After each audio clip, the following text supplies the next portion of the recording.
Good morning and welcome to our UU Holton Weekly Service online edition, coming to you from the Unitarian Sanctuary right here in Holton, Maine.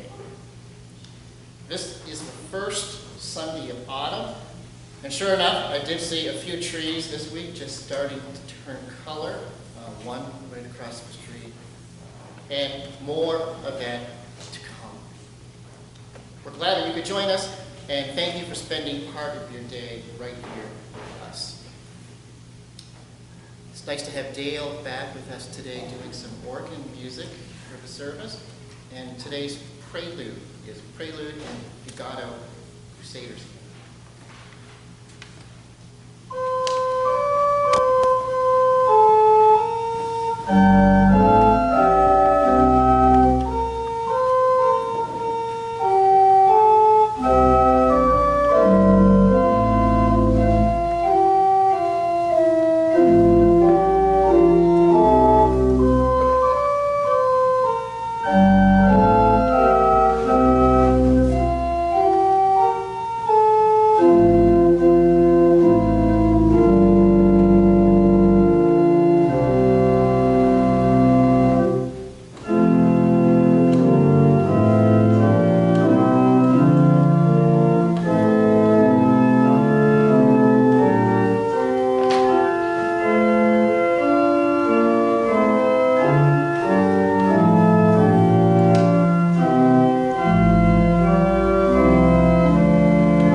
of centering silence, let us pause, step back from our own minds, and allow what is here to be here.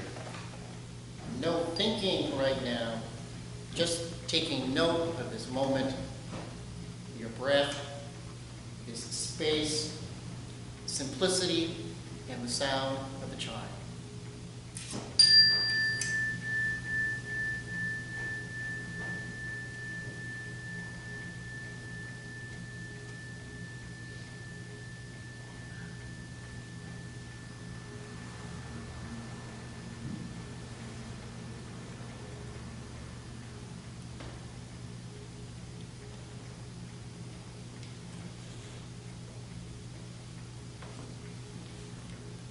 Our chalice lighting this morning is a bit challenging. As you may notice, the staging is still up from last evening's concert. So I'm looking for 2 volunteers who may be younger in age. Who are our youngest attendees at the service today? You guys might be able to help us out. You guys want to come? I'll help you. I'll guide you through the chalice lighting. And Alice, you can come down and help them as well. There's a group out.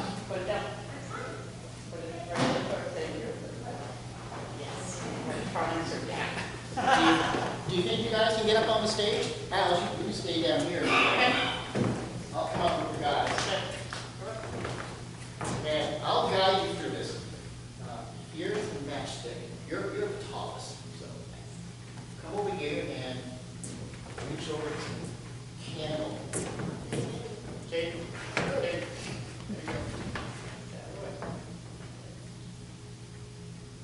And then just take the matchstick and light the chalice wick that's coming out of the top of that little stone ball. There we go. And then if you want to blow out the matchstick, I want to blow that out. Blow. Blow it up, David. Blow it up. Blow her. Bring a little. There you go. Good job. And place that back in. There you go. One with the snuffer, that metal. This metal, pick that up. And then put it on top of the candle, the white candle, David. And you can reach. Oh, turn it around. Your brother's going to help you out. There you go. Called a team effort. That is good team effort. There you go. Thank you guys, and we're all set. Great. Thank you. Okay, sit down. There you go. Allow us to judge.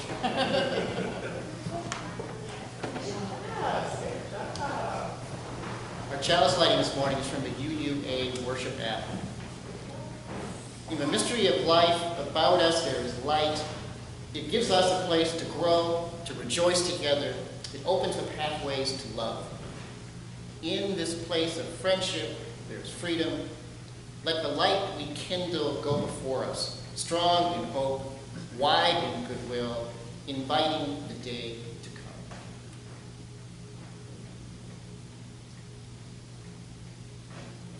Today we're going to be introducing our theme for the year on belonging. So for opening words, we have a blessing and a prayer by meditation teacher Jack Cornfield. My simple prayer is that in all things I learn to love well, that I learn to touch the ever-changing seasons of life with a great heart of compassion, that I live with the peace and justice I wish for the earth, that I learn to care fully and let go gracefully, that I enjoy the abundance of the earth and return to it from the natural generosity that is our human birthright, that through my own life, through joy, sorrow, in thought, word, and deed, I may bring benefit and blessings to all that lives, that my heart and the hearts of all beings learn to be free. Amen.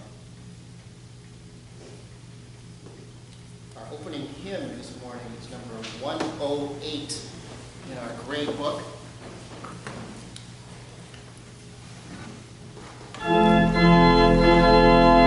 let us stand.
I'll light this first candle of joys and concerns from the chalice, and then the rest of the candles can simply be lit from the candle in the bowl, so you don't have to step onto the staging again, or jump on.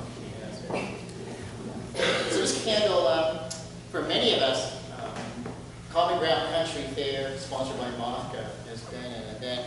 This was the 46th year this weekend, after a 2-year hiatus due to COVID. MOFGA, or Common Ground Country Fair, is a celebration of rural life. And for many of us, we've made that trek as vendors and attendees to listen to music, to great food, workshops, and to see the livestock and animals. It is a significant event for our annual calendar. And this year, you'd often see a poster or a t-shirt, and I saw it online this year, is the Raven and Blackberries. So if you happen to go online, see a beautiful drawing of the Raven and Blackberries.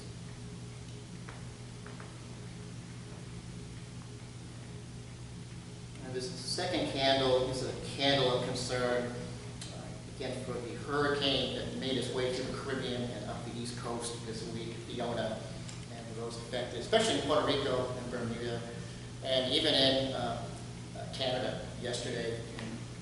A few breezes, strong breezes coming through Bolton. So this candle is for those who will be recovering damage done in that storm. So let us continue to light candles. I can assist you if you like. Just catch my attention or come down and light a candle and share this morning.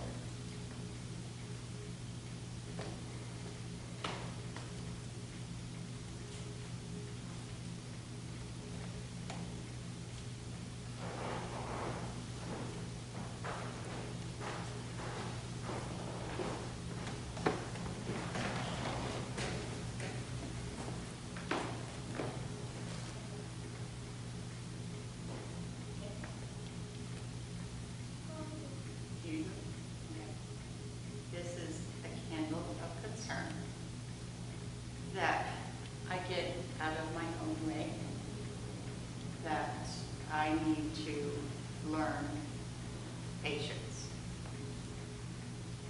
Very much so. This one is Candle of Joy, as on Friday we received notice that we got our Section 8 housing voucher. So we finally can get a home of our own. Oh, that's it. That's okay. That's pretty big.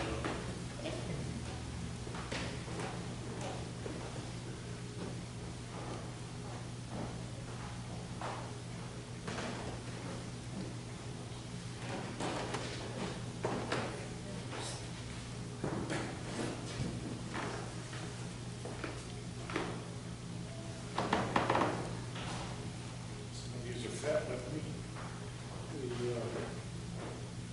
This is a candle of joy that our son and daughter-in-law and our grandson have found a home of their own that they've contracted for. They've done everything on their own. They've definitely stepped into the adult world. And it's a great milestone. Milestone, thank you, for them. May everything go well.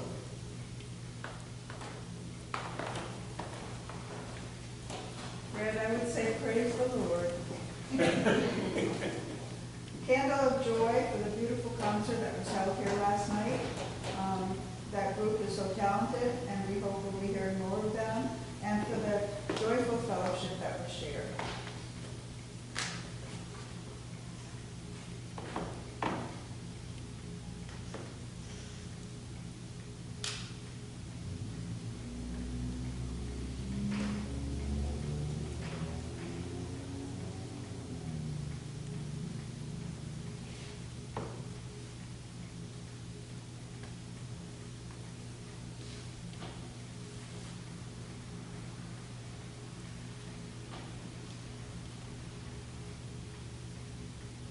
This is a silent candle for those concerns and prayers that you may hold this morning. This candle contains those. Also a candle for global challenges right now. And any names that you'd like to share this morning, we'll bring into our circle of compassion today. Here.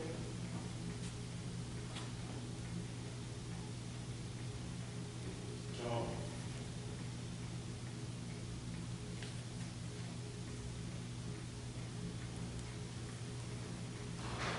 Charles, Janice.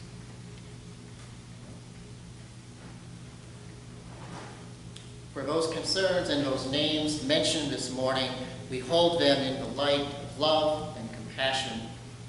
May our group energy benefit all beings far and wide. May we be one in spirit this hour as we remember all these persons to whom we are connected and for whom we care. We pray that all may find wholeness, contentment, healing, and peace. Blessed are we all on this day. Amen, and blessed be.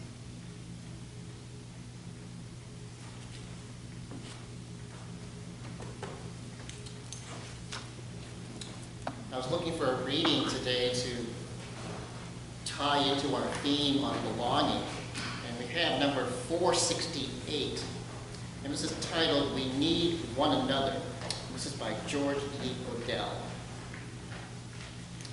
I'll read the whole if you read the italicized. We need one another when we mourn and would be comforted. We need one another when we are in trouble and afraid. We need one another when we are in despair, in temptation, and need to be recalled to our best selves again. We need one another when we would accomplish some great purpose and cannot do it alone. We need one another in the hour of success, when we look for someone to share our triumphs. We need one another in the hour of defeat when we encourage you, Lord, and stand again. We need one another when we come to die and would have gentle hands to prepare us for the journey.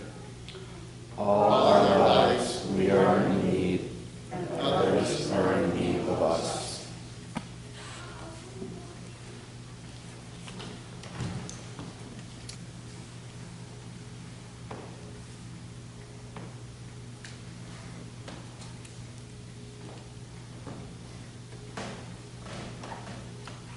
My opening remarks, you may recognize. You have read the most recent church newsletter or weekly UU Fulton's court page. And since you may have noticed, I don't mind repeating myself. I will do so once again. It's a good description of our introduction to the theme, and I don't think I can write a better one. So here it is again. This week, we are introducing our theme for the new church year, belonging. As we are now at the 2.5-year point of COVID in this country and globally, one of the common observations is the distance created in so many aspects of our communities and relationships. People's lives have been disrupted and the normal flow of communication and social interactions affected. The distance between me and everything else is altered. We see this reflected in the larger world of politics, social movements, economic policies, and daily media feeds. Our theme for the new church year hopes to address some of these concerns and find ways to reestablish connections and a sense of being part of something larger than just ourselves.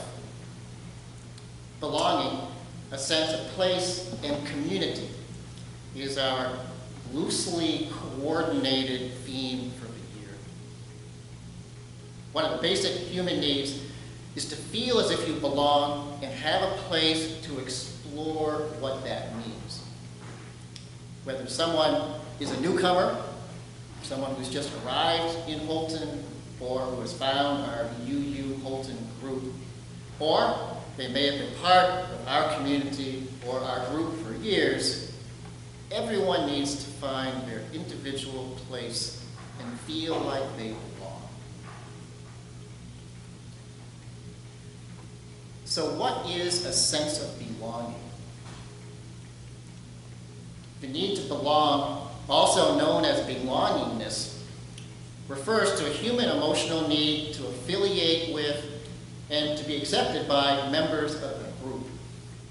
This may include the need to belong to a peer group at school, or to be accepted by coworkers, to be part of an athletic team, or part of a religious group, such as ours.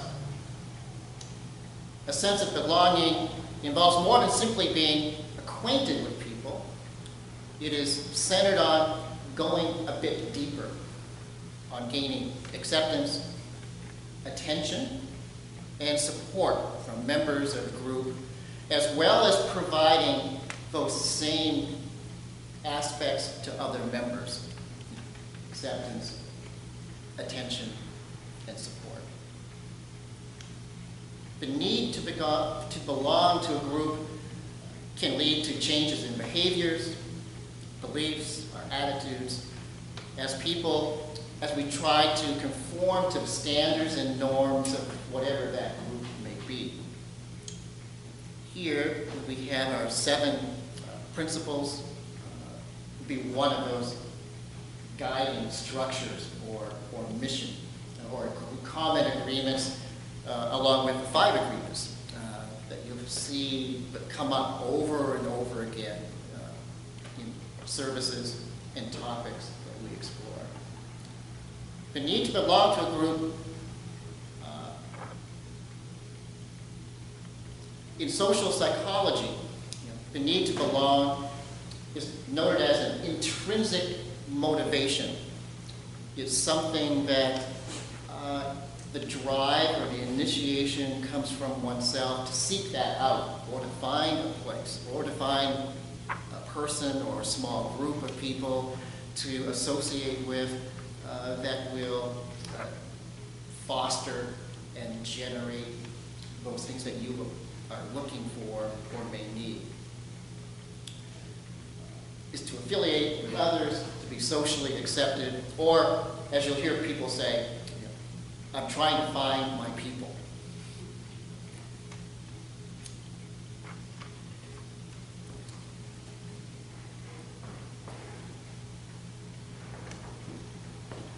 So I just had a few slides today.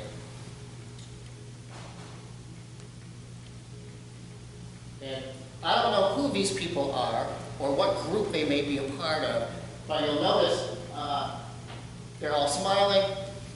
They may or may not even know each other, but they are excited about something or in agreement about something, and something great has just happened that the group is feeding off. It could be as simple as a group listening to an organ prelude or an offertory piece that generates a response. We could have clapped for Dale or just given a thumbs up, such as this group.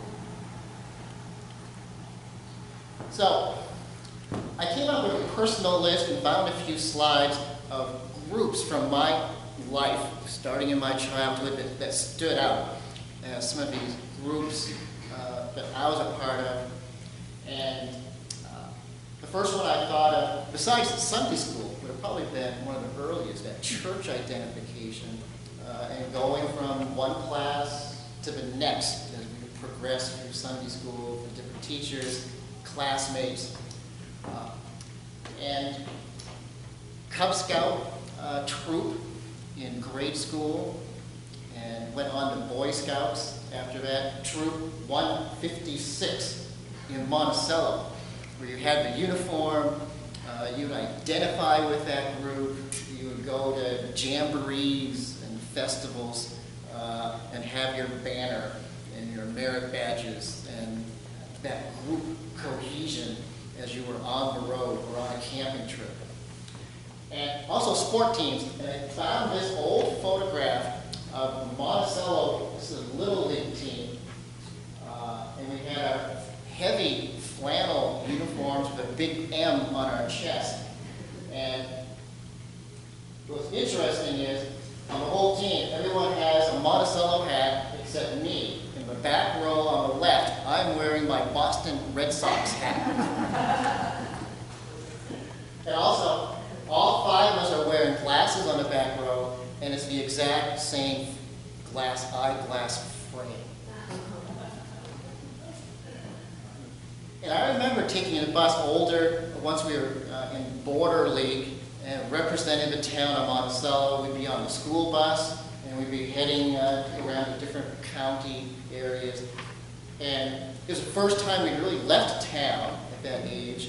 We felt like we were representing the town, did not want to let it down, even though we were not all that good in some years. But I remember that feeling of something larger than just being yourself, hitting a ball off a barn wall, or playing catch with somebody, but being on that team. And then in high school, I was not an athlete. This was one of the last years that I played on a sports team, but I was on a Fulton High School varsity chess team. And that was an experience through high school that took great identification of our coaching staff, and we would travel around the county and go to tournaments and represent, again, Holton High School.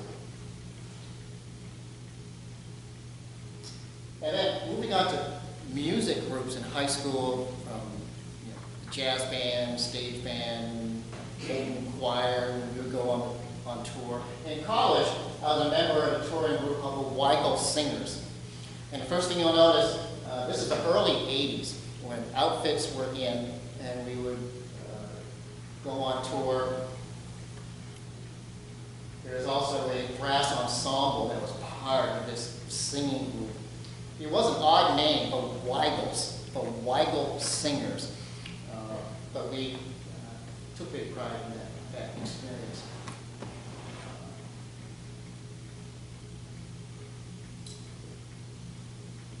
So this summer, we went on a family trip to Tennessee. And one more aspect of being in a group is family. So these are the Crawfords, my twin sisters on the far right. And this is one of the main reasons we went on the trip, was to visit some of the great nephews and nieces. So there are 16 Crawfords in this photograph, all Crawfords. And it's part of that group, that identity with our families, that we don't select. We go through our life with that close association. And this is one of my young great nephews, Brooks. I love the photograph because of the smile.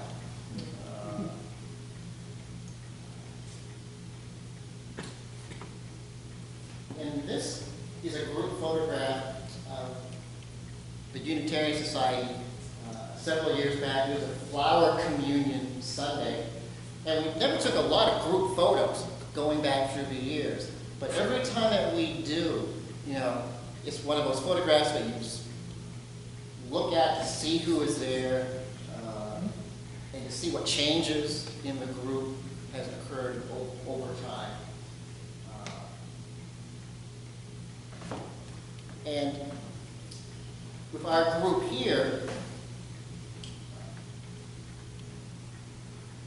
again, this is one more of the activities, a Maypole event from years ago. Unitarians of all sizes and ages dancing around the Maypole.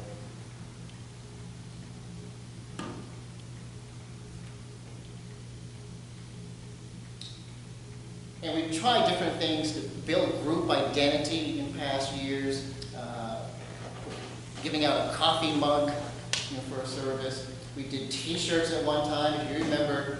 But the Chocolate Church in southern Maine was an arts performance area church.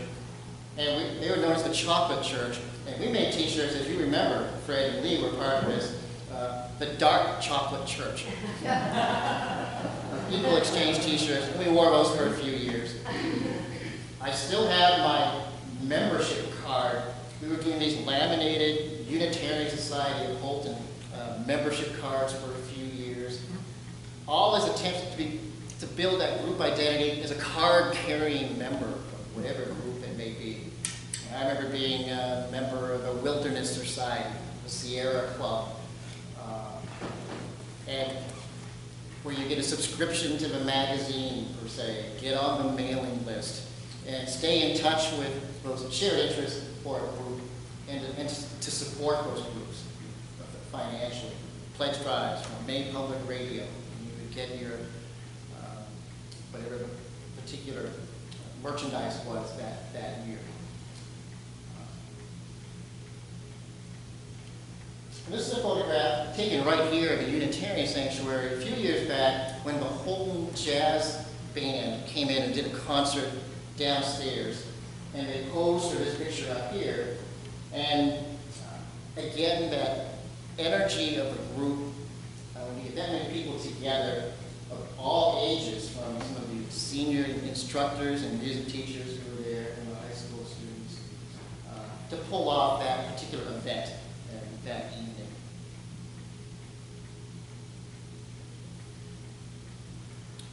So what we're going to do this morning, and you'll find this chart in your bulletin this morning. It's a familiar, if you've taken any psychology courses, high school or college, known as Maslow's pyramid or hierarchy of needs. And this is something to just keep in mind as we go through the year on this theme, where now I realize you probably can't see too much of this, and even in the bulletin it's pretty small. But I'm going to run through each one of these. When I took the course in college, there were five tiers or layers, and it has been expanded to 8 later on, which I was not aware of until I started researching for this service. But it's typically divided into 2 halves of deficiency needs and growth needs. And Maslow is identifying areas of need that each individual or person has in their lives that needs to be met. Starting out at the bottom of the pyramid at the widest section of the most basic needs are physiological, of food, water, shelter, or one's own good health should be one of those foundational needs. And moving up into safety needs such as security and stability, where those foundational needs below it have been met. And moving up into the red tier is belonging and love needs. And that's where it starts to feed into, directly into our theme that we'll be looking at over and over again this year. Of this very basic need at the lower foundational level of this chart, of the need for love from your support group or family early in life, and this sense of belongingness, of finding your place or a home. And moving up to esteem needs, which is having positive reinforcement of who you are. And this is where the division kind of happens from deficiency needs going into growth. If any one of these lower 4 are absent or deficient in one's development or life or their life circumstances, it almost has this shrinking effect, a contraction of a person may have difficulty of really flourishing or becoming themselves if there's deficiencies or pressures in any one of those needs. It can diminish a person instead of stabilizing and setting up these growth needs of expansion. And this gets into a few more of these newer areas. Well, I'll go on to say self-actualization is this term that Maslow came up, and that was originally the top of the pyramid needs in the original chart. And he said that self-actualizing people are self-aware, concerned with personal growth, less concerned with the opinions of others, and are interested in fulfilling their own potential. What a person can be, they must be, Maslow explained, referring to the need people have to achieve this full potential as a human being.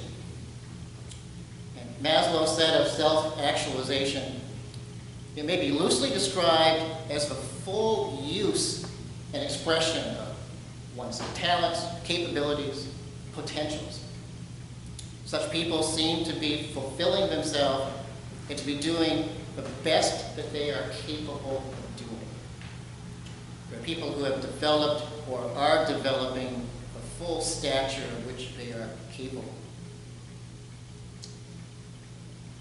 So in 1970, Maslow expanded and built on his original hierarchy to include these 3 additional needs that he places in this top half of the pyramid on growth needs.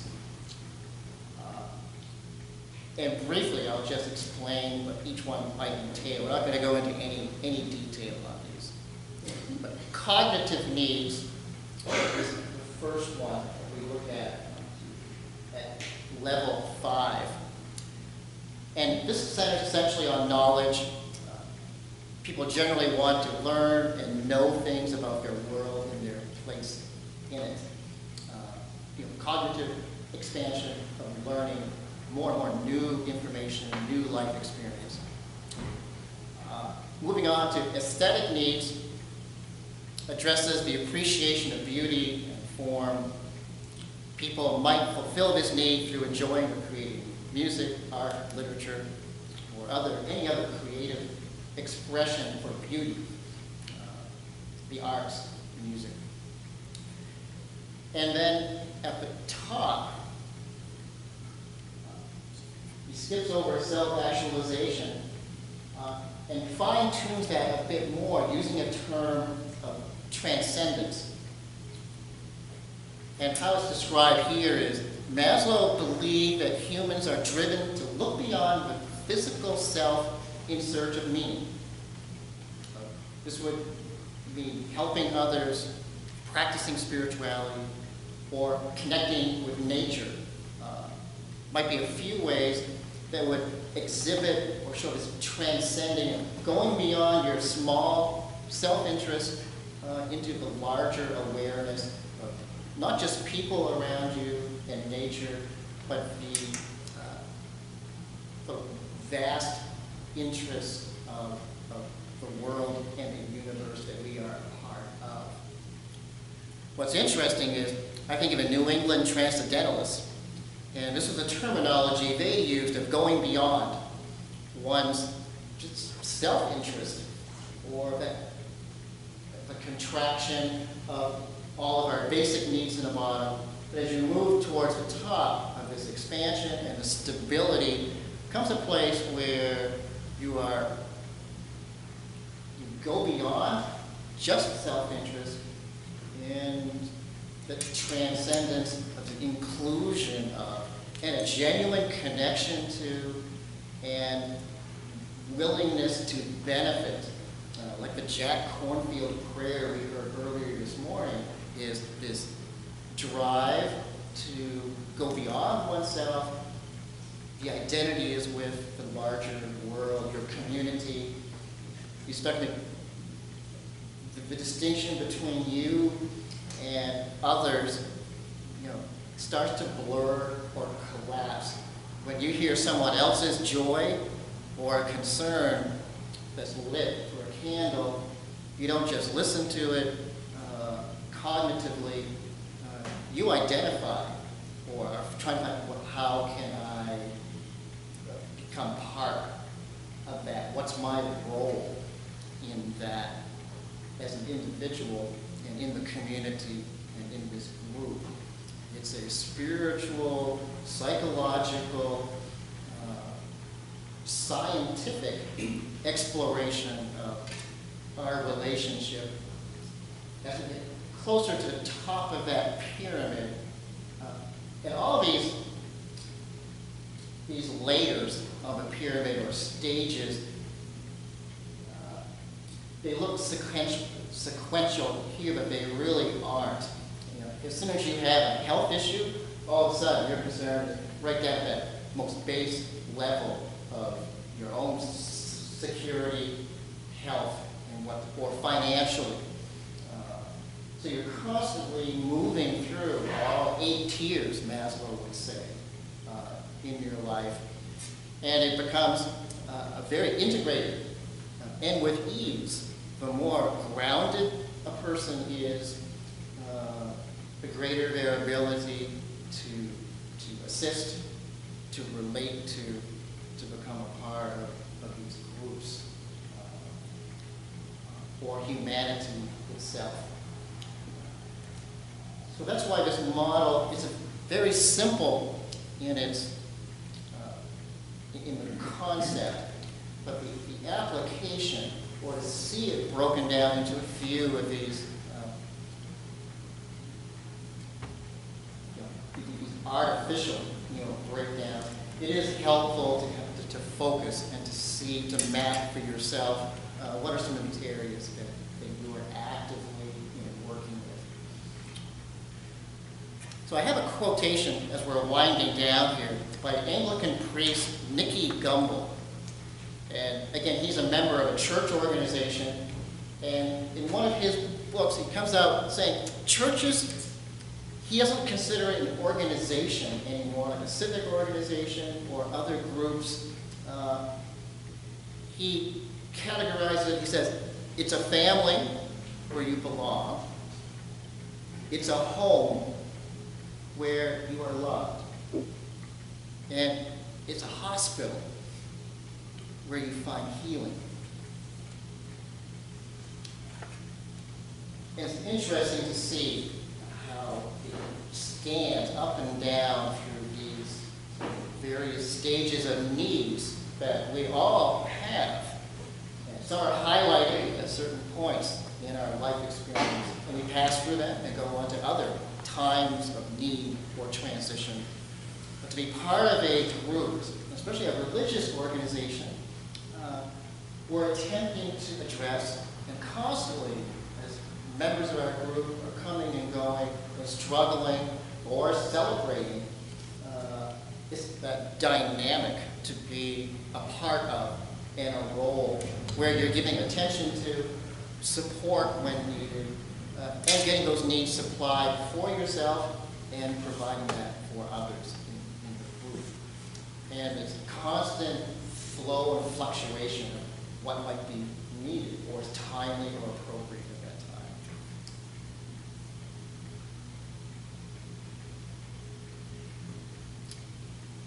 So we do have 2 books that we're going to be using. And these are, again, are in the newsletter. Both books were just released in September. One came out this week. This came out 2 weeks ago, and I just got it in the mail. This is Belonging by Stanford University professor Jeffrey Cohen.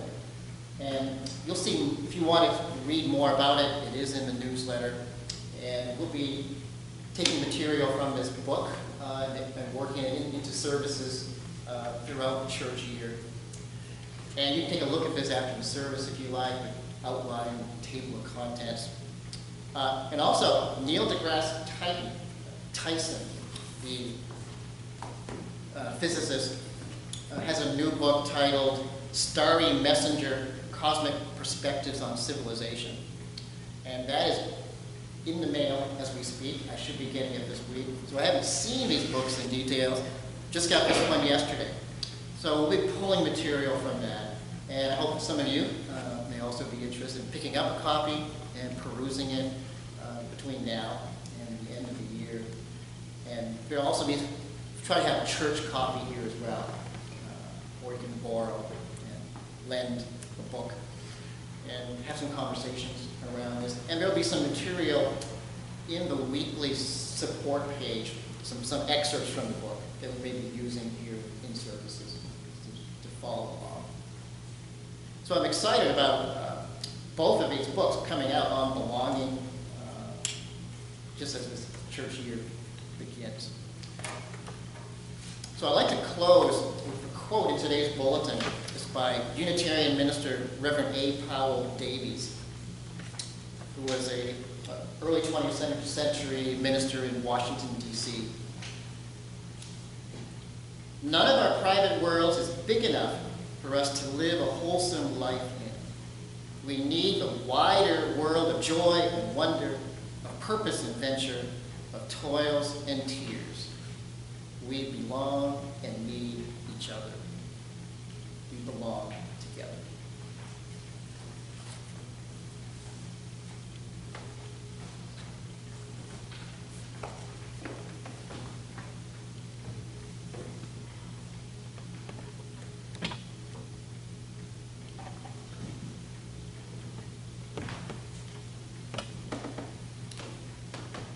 And now as we extinguish the chalice, may our lives be beauty, peace, and joy that is possible in this world.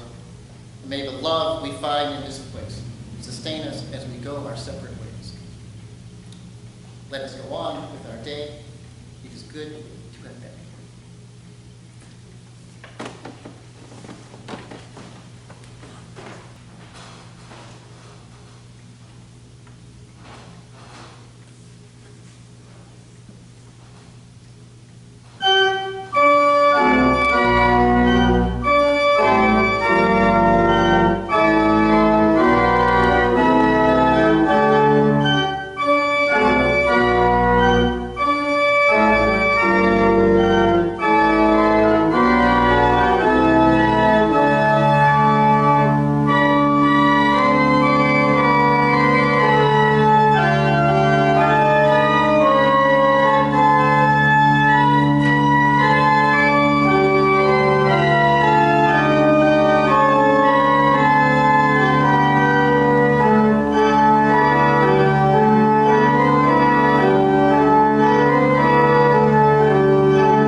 It's a real treat to have you, Oregon. I think a round of applause is appropriate for Dave.